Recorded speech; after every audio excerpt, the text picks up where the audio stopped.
You didn't know you were also going to get to be audiovisual. Yeah. Okay, we're going to go ahead and get started because we want to make sure that we have enough time for y'all to ask questions after she's done speaking. So this is Shannon from Integrative Health. So I'm really excited for her to be here to talk about this. I just want to thank y'all for coming and participating in Healthy County. Did you say this?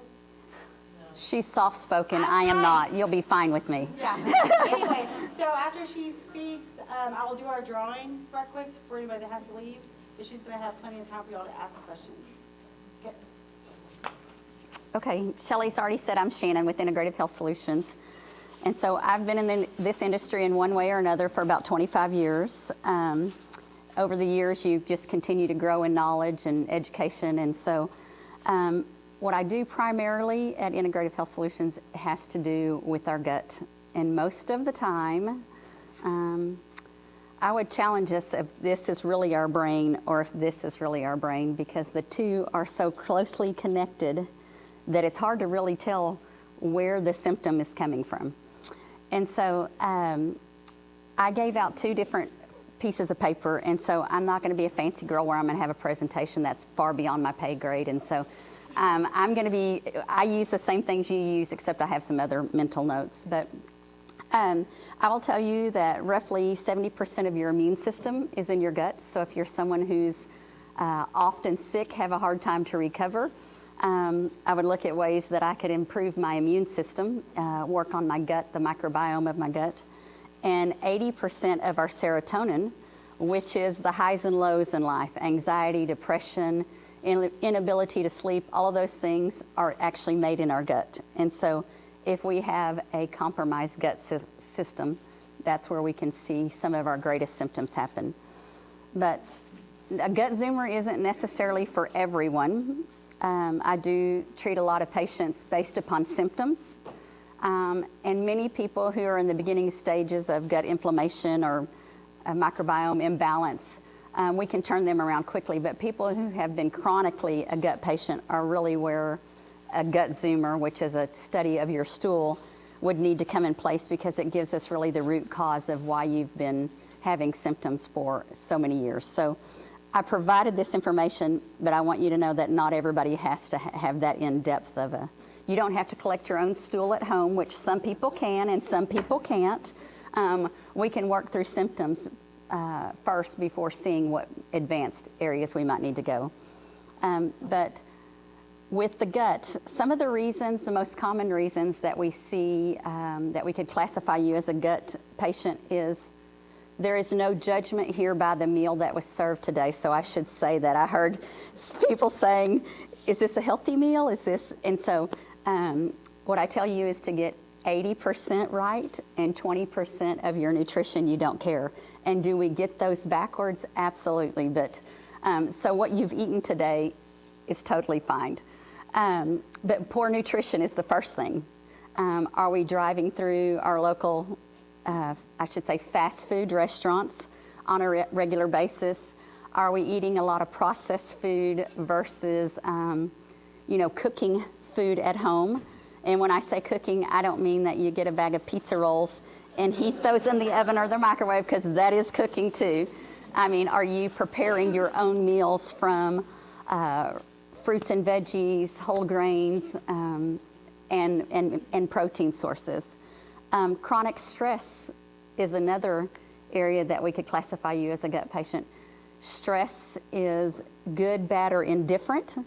The word stress always means typically bad things, but it can be that I've had a grandchild, or I've had 3 grandchildren this year. It can be good things. I've had 3 grandchildren. My other daughter got married. I've had one graduate high school. All of those things are stress. Our bodies are designed to take stress in very short periods. So we get excited, and then that lasts for a day or 2, and then we're back to normal. But when that high stays for day after day, month after month, that's considered chronic stress, regardless of what it is. Long-term antibiotics. Usually by the age of 3, a child has had at least 25 rounds of antibiotics for whatever reason it may be. Birth control. Lord knows everybody needs that in their life, but long-term use of birth control can be another havoc on your gut. No one loves this word, but COVID wrecked our guts, especially our B vitamins, which help with neurotransmitters, so forth. So now we are seeing patients that are long-term COVID long haulers. Using the same probiotic day after day, month after month. We know in the world, if television hasn't taught us anything, or social media, or Dr. Google, that probiotics are good for us, and I would say that they are, but when we use the same one over and over because we get this one and we love it, some of our symptoms have improved.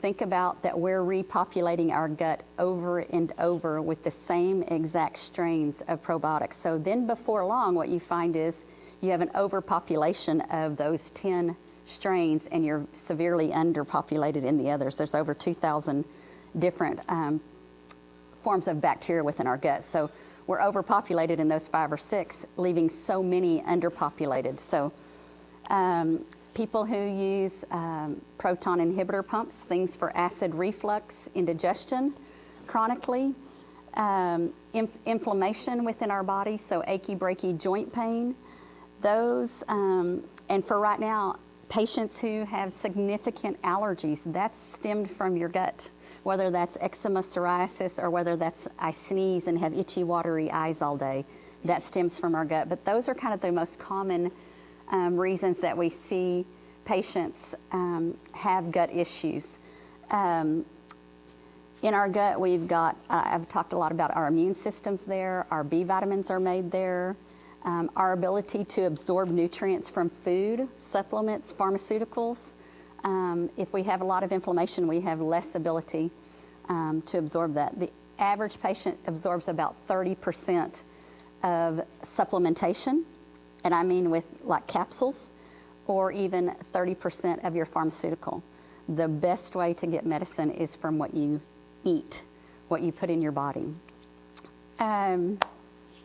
I've already told you that neurotransmitters are made in our gut, but you don't have to raise hands, but think about this. How many times have you thought in your life or gone to a healthcare provider and said, they ask you questions like, do you have constipation? You say, I have been constipated all my life. That is just normal for me. My mom had it, my sister has it, or maybe you're the flip side, that you're somebody who's experienced years of diarrhea. But before long, whatever we're doing, it becomes normal to us.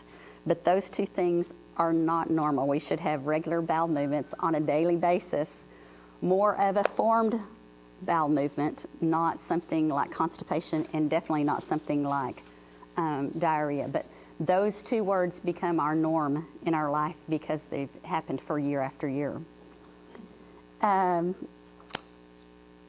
So the gut zoomer will help us determine the root cause. So it looks at all kinds of pathogens like parasites, C. diff, H. pylori. It looks at, I think, 60-something different pathogens.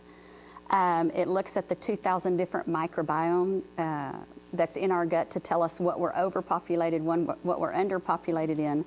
It tells us how well your gallbladder is functioning, how well you're absorbing and producing your own hormones within your body, or if you're getting hormone replacement therapy, how well is your gut absorbing and utilizing that. It's a wealth of information. It's no less than 35 pages of information. Inflammation markers are looked in there. I could spend all day long on a gut zoomer, and when I do one, once you've collected and sent off your sample, it does take about a month for that to come back. So that tells you how long a lab has your sample growing and investigating, so forth. And then literally your appointment to review that is at least 2 hours, because it's such vast knowledge there that it's really in-depth. But that's how we get to the root cause, and that is more of functional medicine. Not everyone is looking for functional medicine. Some people want more of a traditional approach, that these are my symptoms. Sorry, I'm pointing at you, I didn't mean that. And I just want you to get rid of my symptoms. And sometimes that means that we make nutritional changes, add in supplements, and we can, in fact, improve a lot of things. But if you're looking to restore your gut back before, when you were back to a much smaller age, back before we introduced all these things into our lives, it is like a 6 to 9 month program, and it does require far more work from you than it does for me, because I'm your coach, but you're really the one in the throes. But the patients that I've seen, I've offered this test since 21 and had seen hundreds of patients with that test. It is amazing the symptoms that disappear for them. Sometimes symptoms that they never even knew they had. They wouldn't have ever associated it with their gut. So I've given you information just on that, in specific, but also I want you to ask yourself, it really is overall well-being and health is about our food, exercise, our spiritual life, and there's one more pillar, and it slipped my mind. So I've slipped my mind on the fourth. It'll come back around. But when you're trying to evaluate how can I make myself a healthier version of myself, I ask you to look at what you're putting into your body, whether that's your lathering on, and I'm quick to say this, and yes, I have toenail polish on my toes and I have makeup on my face, but ask yourself, what are you applying to your body? How toxic is it? If you don't know about the silly little app called Yucca, Y-U-K-A, I recommend it a lot. But anything that has a barcode besides protein, it will evaluate for you as how toxic it is, how heavy it is in sodium, how percentage of calories to fat content, and it'll even suggest some healthier versions of that same product for you to change to. So ask yourself, what am I putting in, whether that's food, whether that's poor quality supplements from local grocery stores or big chains. Are you getting pharmaceutical grade supplements versus those? Because there's a reason supplement A is $5.99 and that same supplement B is $15.99. If you turn your bottle over and you look at your ingredients on the back, if you look at the inactive ingredients and the list gets longer and longer, it's more diluted with other things that are diluting actually what the active ingredients are. So you want the shortest amount of inactive ingredients in there. So the more I dilute it, the cheaper my price is. The more concentrated it is, the better quality it's going to be. So think about what you're putting into your mouth. Think about exercise, and I don't mean that you have to join a gym. I don't mean you have to be in a military-style boot camp, but if that's what it takes to get you out of bed and get you there, then do both of those things. We need accountability partners. I have an accountability partner, and as much as I love her, some days when she sends me the message to ask me if we're walking today, I don't want to respond because I don't want to walk. But I need her to stay on me because I'm going to be least likely to do it, even though my career tells me that it's what I should do. So, walking, simply walking, getting out and enjoying what God has created, just the scenery around us.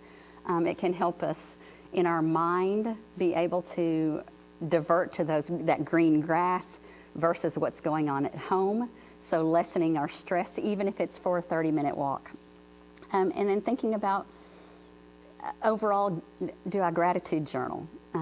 We have such an abundance of reasons to be grateful in life, and sometimes that one thing that I didn't, that my son's not doing so well in track, it can be overwhelming as a mom. All of mine are grown, thank the Lord. This is a different world of what's important, but really thinking about what you do have instead of what's going wrong in our lives. And so those are kind of the pillars that we need to look at just as a whole to evaluate how I can be a better version just of myself. Questions, thoughts, concerns? Oh, let me tell you one other thing. Sure glad I put this piece of paper. Y'all have a sheet that kind of looks like this. This is something I do anytime a patient comes to me for functional medicine. But I look at and I'm not saying to get off of pharmaceuticals. I am not anti-pharmaceutical. They have a purpose and place in many people's lives, and they're essential for many people. But I encourage you that if you do take pharmaceuticals, that you use this simple sheet and look at what pharmaceutical you're using and what nutrient depletions you possibly have from using that pharmaceutical. And then over in the next column, this happens to be a supplement company's sheet that I use. So they're only going to recommend their products. But if you just look at statins, so those are for high cholesterol. It depletes your body of CoQ10, which is naturally made, which is protection for our heart and many other things. But it goes over to it tells you what it's depleting and what you need to supplement with. So again, they're going to tell you their product name, but y'all are all smart people, and you can figure out what ingredient you might need to supplement with. Sometimes we feel bad because of the much needed pharmaceutical, and we could overturn that symptom if we replaced the nutrient depletion that the nutrient that we're depleted in. So anyone can use this sheet. I just happen to have it. But I encourage you, look at what pharmaceuticals you're using and what nutrients you may be lacking. And can you get that nutrients from food, or does it need to be a supplement? Because food is the best way to get nutrient replacement. I just threw that in there because I use that every day, and I thought that y'all might be interested in learning what pharmaceuticals are working in and through your body.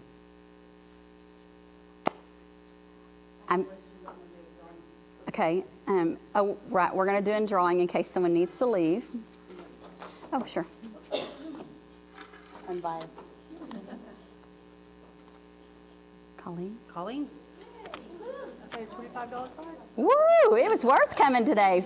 Free lunch and a gift card. I do have a question. What would be your top 2 things if you said this is where you need to start? At least do these 2 things first. Okay, so I wrote some down. Okay, this is my tips of the day. If you're using a probiotic because the world knows they're good, whatever probiotic you're using, whether it's a 30 count or a 60 count, whether you're taking it once a day or twice a day, every time that bottle or that box is empty, change to a totally different brand.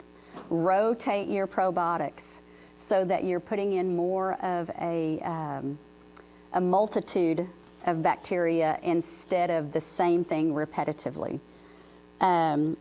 Eat a variety of the rainbow when it comes to fruits and veggies. When possible, buy organic or grass-fed. If you can only buy one thing organic, all berries should be bought organic. They have enough pesticide on them that they create so much issues. And since we're kind of in allergy season, this is a simple allergy tip that we don't allergies are here, so we don't associate it with our gut. And so my challenge to you would be take, and this is simple and anyone can do it regardless of what medications you're taking. Pepcid AC, 10 milligrams, twice a day. That's going to reduce histamine in our gut, and do either 1 time a day a 24-hour Allegra or Claritin. It could be Zyrtec for that matter. So you're working on reducing histamines with an antihistamine, but you're reducing histamines within your gut where your allergies and your immune system are with the Pepcid AC. Could you say the names of the second one, not the Pepcid? You could, a 24-hour antihistamine. So like I use Allegra, Claritin, or Zyrtec. You only need to do it 14 to 30 days. And then I repeat it 2 or 3 times a year, but it's not something that you go on as a long-term part of your regimen. For both or just the Claritin? I'm sorry? For both the Pepcid AC and the Claritin or Zyrtec, or? Both, no, just one or the other. So I just recommend a 24-hour, and the ones I know are Allegra, Claritin, or Zyrtec. But don't continue them seasonally. I don't think that you're going to need to. Okay. If your issue is related to histamine within your gut, you're going to know pretty quick. If you've done it for 14 days and you've seen no change, it's not a histamine in your gut, okay? work on building your immune system. So the Gut Zero program is like you said, a 6 to 9 month? It is, So we offer it in our office, and it does include, you come in every 6 weeks, post having your, getting your testing results back. Once you've gone through that, then we work through, depending on what your test shows, but we work through removing the culprit. So sometimes in the first 4 to 6 weeks, it's not always comfortable, because if you have a bunch of fungal overgrowth and I'm going to ask you to help kill it off, it's not fun. I hate to say that, but it's not fun. So we work on die-off or removing. Then we work on several different other stages throughout that 6 to 9 months. And not everybody takes 9 months. It just depends.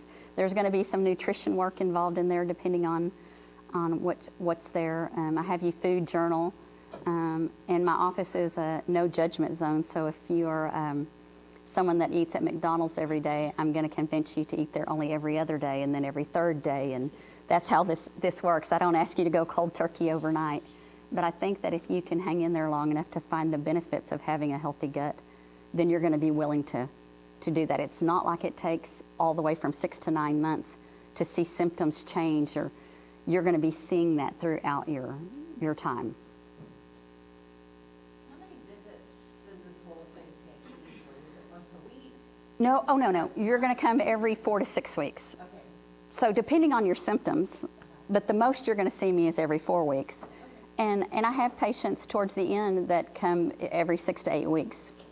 Because sometimes you're simply working on repopulation, which takes time, but it doesn't take me in your life very often. So it completes, you get to the end point. Yes. And then you're on your own.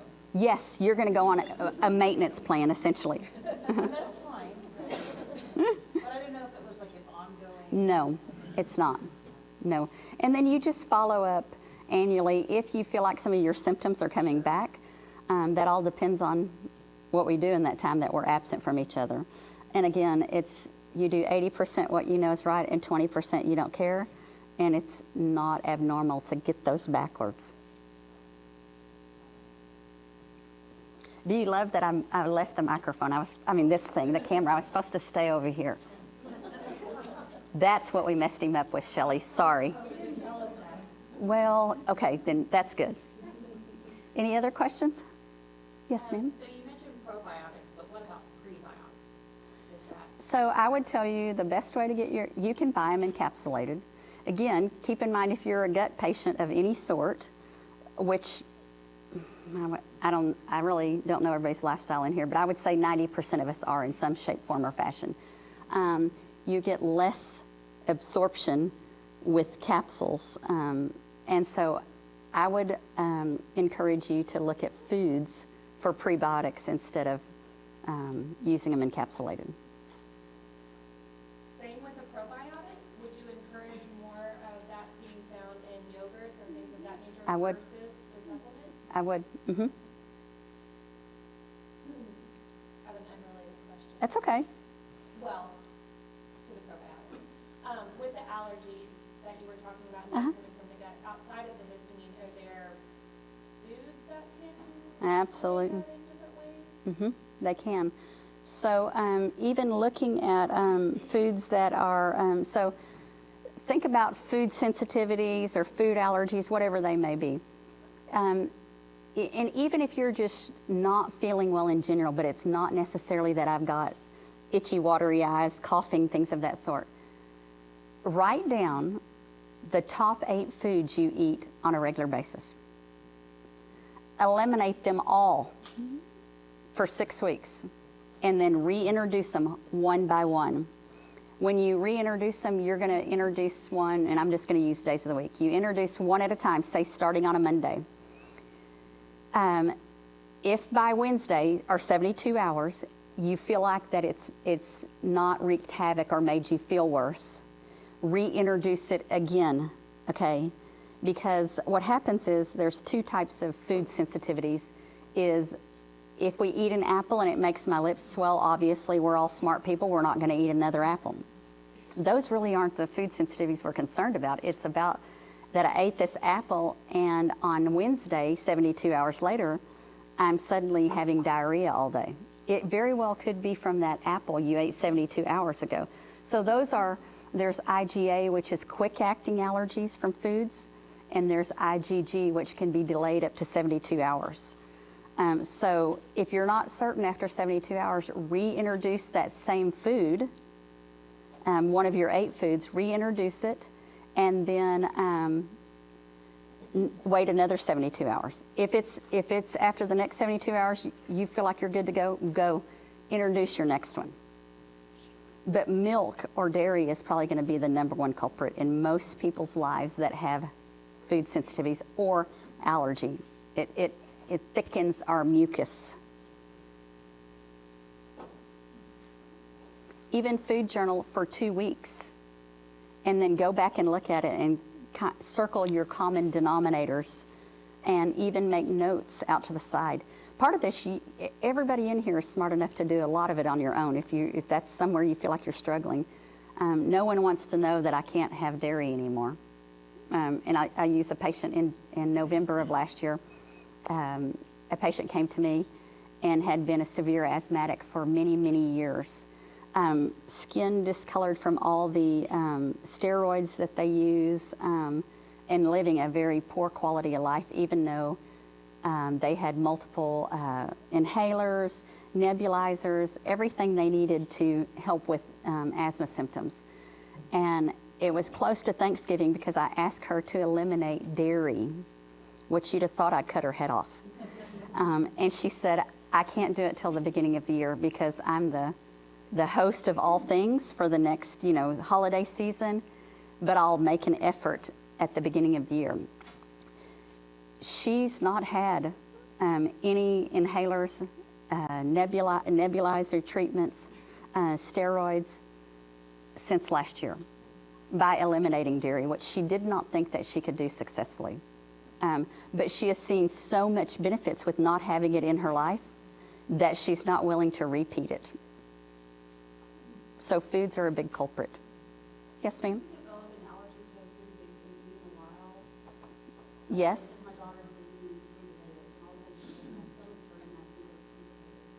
So what happens is our body identifies what's called protein within the foods. And so you can develop a sensitivity, especially when we're eating it very often. Then our body does recognize the sweet potato. So have her eliminate it and see if that's the culprit. What if you have an allergy to eggs that you didn't used to have, but you can eat them hard-boiled, but you can't eat them over easy? Makes you violently sick. Interesting. It must be more of the almost kind of a raw form, although it's not raw once you cook it. No, it's not. I've not seen somebody with it that, typically if it's egg, it's egg. So, so this is something you could do, is you could test the waters. I'm not saying this as a medical profession, but try, if you're willing to take an egg and eat it, again, outside of being boiled, which I don't know that I would be if I got violently sick, but do the Pepcid and okay, and I probably wouldn't either, because I don't want to be violently sick, but it's probably a histamine reaction in your tummy. But I don't know that I'd be wanting to be sick again for whether it's a day or weeks. Yes, ma'am? I kind of have a similar thing, not with eggs, so, I was on a beta blocker for most of my, growing up life, and because of that, it, prevented my body from digesting certain enzymes in raw foods, so raw carrots, raw apples, raw celery, raw snow peas, lots of different things, I was not able to eat, without them being cooked, so it could be a similar thing, Yeah. where there's something in the enzymes in the raw eggs that she's having a reaction to, but when it's cooked, Right, it's not that. kills the heat kills the enzymes that were existent in it. My grandson does have known anaphylactic food allergies, and he can do like an egg in a cake, but not a raw egg. Yeah. So it's got to do with how it's broken down. I did put my business card back there, and I think that it has my email on it, but we changed our business cards recently, and I wasn't the changer of them. And I'm now thinking that maybe we removed our email address on it, but okay, it's simple. It's shannon@ihstx.org. So if it's next week and you have a question in reference to this class, you can send me an email. I'll let you know that I'm sometimes delayed because I don't always look at my email. I'm always looking at our phone log. So sometimes it could take me a day or two, but I'm happy to respond to you if it's something in reference to gut health, so forth.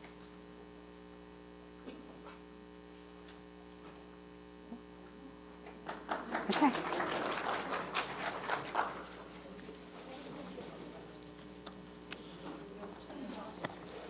Turn it off. Shelley, you got to stay stop.